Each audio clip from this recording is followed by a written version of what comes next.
Bienvenue à tous. Aujourd'hui, on va s'intéresser à quelque chose de vraiment fascinant chez nos compagnons à quatre pattes. Un super pouvoir qu'on sous-estime souvent, leur incroyable sens du toucher. Allez, on commence direct avec la grande question, celle qui a alimenté les mythes et les conversations pendant des siècles. Alors, les chiens peuvent-ils vraiment sentir venir les tremblements de terre? Est-ce que c'est juste une légende ou est-ce qu'il y a une vraie explication scientifique derrière tout ça? Eh bien, figurez-vous que la science s'y intéresse de très près. De nouvelles recherches, notamment de l'Institut Max Planck, analysent des données provenant de près d'1 million de traceurs pour animaux. L'idée, c'est de voir si leur comportement pourrait, oui ou non, nous servir d'alerte avant une catastrophe naturelle. On quitte donc le monde du folklore pour entrer de plein pied dans la science.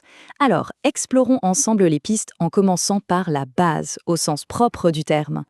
C'est vrai, même les experts le disent. Pour nous, les humains, prédire les séismes de manière fiable, c'est encore très compliqué. Mais les indices sur la capacité des chiens, eux, pourraient bien se trouver dans leur biologie si particulière.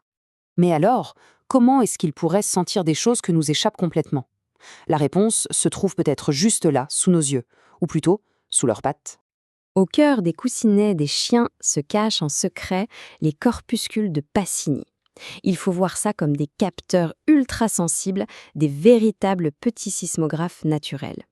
Ils sont conçus pour détecter les vibrations les plus infimes, celles qu'aucun humain ne pourrait jamais percevoir. Et voilà comment ça pourrait fonctionner. Ce n'est pas de la magie, c'est de la physique. Les toutes premières ondes sismiques, très rapides et de haute fréquence, arrivent.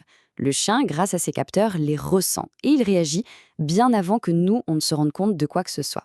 Il ne prédit pas l'avenir, il perçoit juste le présent beaucoup mieux que nous. Mais cette sensibilité hors norme ne s'arrête pas aux pattes, non, non. Leur visage aussi est équipé d'un outil tactile absolument incroyable. De quoi sentir le monde qui les entoure, sans même le toucher.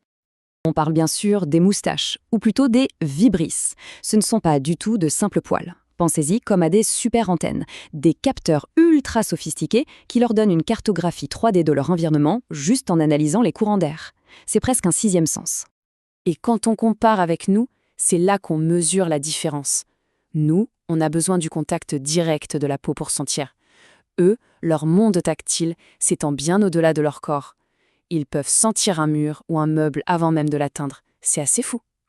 Mais attention, ce sens du toucher si développé, ce n'est pas juste un outil de survie ou d'exploration, c'est aussi et surtout le langage de l'affection, la base de leur lien avec nous.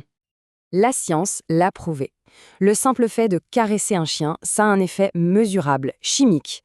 Ça fait chuter le niveau de cortisol, la fameuse hormone du stress, non seulement chez le chien, mais chez nous aussi. C'est un bénéfice partagé. Et ce n'est pas tout. Pendant ces moments de tendresse, notre cerveau et le leur libèrent de l'ocytocine. On l'appelle l'hormone du lien ou l'hormone de l'attachement. C'est elle qui cimente la confiance et l'affection. C'est la chimie pure derrière cette connexion qu'on ressent si fort. D'ailleurs, ce lien est tellement puissant qu'il a été démontré que lors d'un moment de calme, d'une caresse, le rythme cardiaque du chien et celui de son humain peuvent se synchroniser. Ce n'est donc pas qu'une impression, c'est un état de bien-être physiologique qu'on partage vraiment. Alors, quand on comprend toute la science qui se cache derrière ce super pouvoir du toucher, ça change un peu notre regard. Ça nous donne des clés, non seulement pour les admirer encore plus, mais surtout pour mieux prendre soin d'eux. Concrètement, ça veut dire quoi? Ça veut dire être doux avec leurs pattes, car ce sont des organes sensoriels. Ça veut dire privilégier des caresses lentes qui apaisent.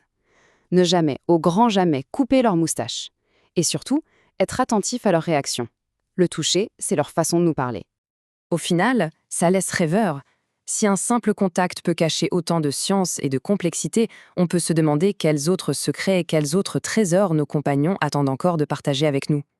Merci d'avoir suivi cette analyse et à bientôt.